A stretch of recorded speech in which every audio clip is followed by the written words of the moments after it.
د هغې نه بعد ورور سوال کړی دی چې په فیسبوک باندې یا په واتساپ وغیره دې باندې تصویر لګول او یا چې فالتو تصویران ایستل چې په هغې کې څه فایده نه او د هغې د ضرورت نه نو د هغې ایستل څنګه دي؟ د دې خبرې جواب وبالله التوفیق. مسله د تصویرانو دا یو اختلافي مسله ده، علماو په دې کې اختلاف کړی دی او هغه قسمونه چې هغه حرام دي او په هغې باندې اجماع ده هغه حرام دي، د هغې تفصیل کې نه ځو، خو مختصر زه دا خبره کومه چې دا کومه مسله چې اوس د معاصر وخت کې ده او په دې موجوده وخت کې د علماو اختلاف دی په هغې کې، هغه مسله د تصویر د موبایل تصویر ایستل،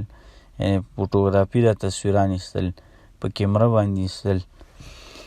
بعضې علماو دا حرام کړي دي او دا ویلي چې دا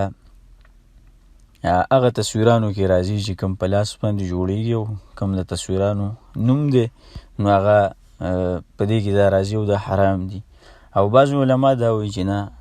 دا د هغې په حکم کې نه راځي او د هغې او د دې ډېر فرق دی او د دې ایستل دا جایز دي. خو چې کوم علما دې ته حرام هم وایي همدې تصویرانو ته، نو هغې هم دا وایي چې دا د جواز په مرتبه کې د ضرورت په بنا باندې دا ایستل جایز دي چې ضرورت دی دې ته، نو د ضرورت په وجه باندې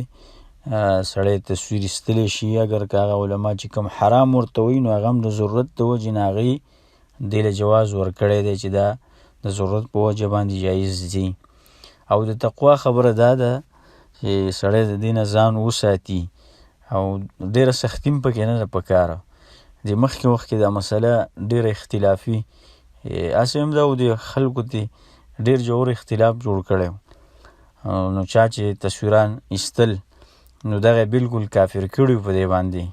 او چې دا څوک تصویران وباسي نو دا مشرکان دي او دا کافر دي وایي، ځکه چې دا وایي تصویران وباسي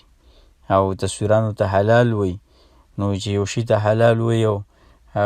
دا په دې باندې مشرک کېږي، کافر کېږي په دې تصویرانو ایستلو باندې او بعضو په نورو باندې فتوی لګولې.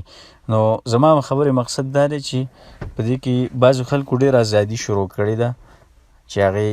هسې تصویران وباسي، چې ناست یې هم تصویر او چې پاسېږي هم تصویر او خوراک سره هم تصویر او ګاډي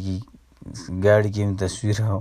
د ګاډي نه کوزېدو کې هم تصویر او په مونځ کې هم تصویر او په دعا کې هم تصویر. نو د هغې نه ځان ساتل پکار دي، دغه ایستل نه دي پکار. نو او باقي چې ضرورت په وجه باندې نو ضرورت دی بیا هغه سړی کولی شي، یعنې داسې هم حرام نه دي، دونه سخت هم نه ده دا خبره چې بلکل دا حرام کار دی او دا نه دي کول پکار، دومره درجې ته هم د دې رسول نه دي پکار، بلکې علماو اختلاف مد نظر ساتل پکار دي او اختلاف په خپل اصولو کې چیړل پکار دي. بعضې خلک اختلاف د خپل اصل نه وباسي او نورو مسلو ته وځي. د اختلاف خپل حدود دي، د هر عالم خپله رایه ده او خپل نظر یې دی، نو چاته کومه مسله هغه بهتره ښکاره شي او هغه ورته اقرب الی الصواب ښکاره شي نو هغه په هغې باندې فتوا ورکوي. نو د هر عالم خپله رایه او خپل نظر یي،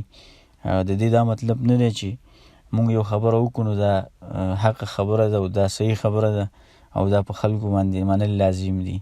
بلکې انسان خطا کېږي، رسا کېږي او دا د ټولو علماو قول دی په هره فتوا کې چې که چېرته دا فتوا زمونږ د طرف نه صحیح نو دا زمونږ د طرف نه ده، د الله د طرف نه ده، او که چېرته خطا وي نو دا زمونږ دا د شیطان د طرف نه ده او الله سبحانه وتعالی د هغې نه بري دی.